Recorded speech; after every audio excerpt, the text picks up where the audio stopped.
deb o'tganingizdek yuqorida masalan bu bundan burunmi bo'ldi desam, har qanday davlatda bo'ldi bunda ishlar deb. Ko'pincha vaqtlarda masalan bu tutilib qolgan, oshkorlanib qolgan taqdirda odatda buni istixborot tashkilotlari o'z orasida maxfiy shaklda uni yig'ishtirib o'tib, axborotga chiqamaydigan bir qoidasi bor davlatlar normalda. Bu qatim sizce buna butunlay başta tutilib, uning keyindan bir hafta o'tib bularning hammasining bütün sarguzashtisi Xitoyda nima ishlarni qanday vazifalarda o'ltaganligi burunqi hammasini uchuq oshkora chiqarishi sizce Xitoy bilan Turkiya o'rtasida ba'zi bir yirikchiliklarninki parda orqasida bo'lganligini bildiramdi bu. Chunki oshkorlayotdi-da buni ham. Hamda arka planda, arka görünüşte nimba nim yok ben iniq bilmeymen. Ama bu vaka 3. aydan beri Türkiye İstihbarat Teşkilatı takip kılıp keliyotgan. Şununla bu tuyuqsuzluk qilgan bir iş emas deb o'ylayman. Yani uzun bir müddetde takip kılıp keliyotgan bir ahval. Demek ki şu 3 ay evvel şu meselege ko'ngil bo'lganligini va bu meseleni matbuotlarga oshkor qilishni o'ylashganligini o'ylagan bo'lsa kerak. Hozir matbuotlarga chiqqanga qaragan chaqda. Chunki u maxfiyatni bilmasa matbuot qilolmaydi yani. Albatta. Shuningga bu Xitoyningki bu shpionlari haddidan tashqari bu Türkiye'ni, İstanbul'ni bu İstanbul'da da emas. Bence Ankara'da, başka yerlerde mi var bu? İzmir'de, Antalya'da degandeki. Balıkesir, hep bütün şehirlerin ismi tilgaydan doğan. Ne şehirdik? Şunda. Şununla bu haddidan tashqari mundaq bir tavır, mundaq bir iş qilish Türkiye'nin açığını keltirdi deb o'ylayman. Çünkü Xitoyninki o'zininki zeminida ish qilayotgandek kılvadı değil mi? Şununla Türkiye bir edwini bir koyuş ve şundakla agalandırışınki bir ideyevle ya ki göz karışıyla bu işini kıldığı deb o'ylayman. Bu bir perez yani. Arka planda nimbalığını pek bilmeyimiz. Ama iki devletninki diplomasi münasebetini bozmaydı deb o'ylayman. Ticari, iktisadi bazı münasebetlerini bozmaydı deb o'ylayman. Çünkü bu cihanda görüngen bir ahval. Türkiye'nin kime başka devletlerde maaşındaki şpiyonlar var. Çünkü devletler başka devlet hakkında malumat işgamıgan takdirde o devlet ile dost olmayan desimi yaxşı dost olamaydı, düşman olmayan desimi yaxşı düşman olamaydı. Şununla malumatka ilgi buluş. Meyada bir gapnimi qistirib qo'yay, bu bizningki tilimizda axborot yoki istihborot deymiz hamda. Bu kelimaninki o'zi bir xabar degan gap hamda. Yani xalqlarni bilmaydigan xabarga ega bo'lish degan ma'no chiqadi. Xo'sh. Misalga Japonchada bo'lsa bu vaziyatninki doklati degandek ma'no chiqadi. Xitoy tilindagi shu Japoniyadan kirgachga o'xshash.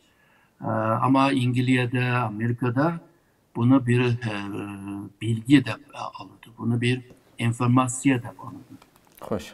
Yani bu ben malumat deb tushuntiryapman mesele işede. Yani malumatning o'zi bir baylık bir narsa.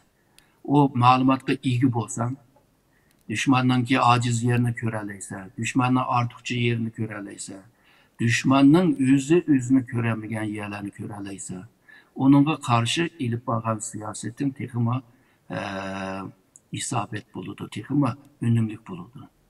Yoki o düşmanning yoki do'stning ortiqchiligi ko'p bo'lib qolsa, onunga qarta biz qanday qilamiz degan siyosatni ilib borib bo'ldi. Agarda bunchalik bir ma'lumot bo'lmasa, tashqi siyosatda ko'pincha zamonda ziyon tortadigan bir siyaset bo'ladi. Xato siyaset demek, yani netice ağıl bo'lmaydigan, önüm bo'lmaydigan siyasetni ilib bordi. Bu necha yil o'tgandan keyin buningki xatoninki bir bedeli bo'ladi. Buni töleşke toğru keldi. Yani ziyan oldu. Şununla biliş bu naydı moyun istihbaratta naydı moyun ve ufkum. Bunu 2500 yıl evvel sınızlı degen Xitay harbiy strategiya mutaxassisi bunun birinci kitabını yazgan. Yani dünyanın birinci istihbarat ve casusluk kitabını yazgan adam. 13. bölümde məxsus muşu temini deydi. Ama bütün kitabı da muşu bilmek deganni bek jiq alaydı. Bilmey durup iş kılış, bedel töleş degan gapimdi. Şununla her kanda devlet bir-birisiga karşı şunday ma'lumotni yig'ishga boshlaydi. Nima uchun bunda bo'ldi deganda, devletler bir tashqi siyosatni ilib borgan chog'da politika deydigan uslubni ishlatadi. Bu siyaset degan uyg'urcha so'z bunga ozroq yetmay qoladi. Shuni demoqchi. Bir maqsadi bor. Bu maqsadni farklı ko'rsatadi, farklı so'zlaydi. O'ngni ko'rsatib, solni o'ynaydi. Rengarenk buludu, esnek buludu, oynak buludu. Yani bunda bir siyasete karşı sen onun diyen sözle kılıkları aldın ketsen, onun diyen yolga kirgen bulursa, onun diyen menfaatiga bir tölem kıpbergen bulursa. Şununla onun ki siyasetine o tatlı sözler ya ki şirin sözler yüksek seviyedeki sözlerinin akısı da din bağlılığını biliş için istihbarat tədqiqatı muyum buludu. Yani bu sahada istihbaratını çıkan casuslar bunu merkezge yollaydı. Merkez mi netçe kanalda okşaş mesele, mesela Türkiye hakkında, Türkiye'nin Uygurlar hakkında netçe kanaldan kildiğen malumat buluş lazım. Yani istihbarat buluş lazım. Mesela konsuldan bunu temin kılıdı. Ebeki degen misallar Xitayda yetişip casuslar buludu sahada işleyden. Ondan keyin Xitayga işleydigan bazı matbuat şirketleri buludu.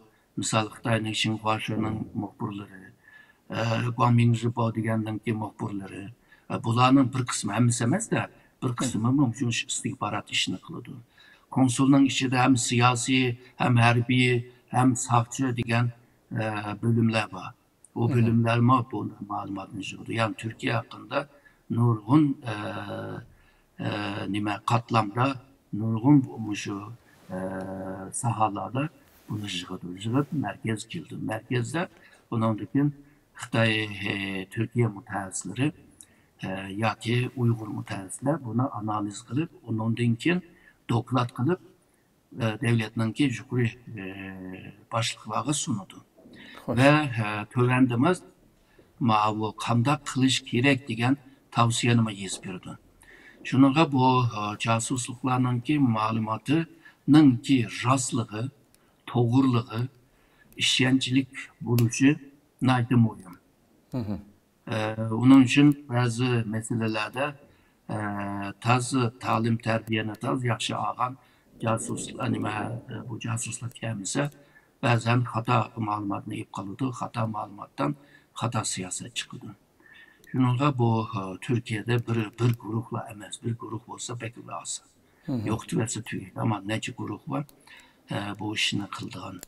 Ama bu hem devletlerde körüngen bir ahval bu başka. Her devlet bilip durup, yüzünü yumup durup bu işini bilmezke seyli kıldığın ahval bu başka. Belki yapının başlıkıyla. Yani Xitay ile Türkiye'nin arasındaki münasebetini bozmaydı da böyleyim.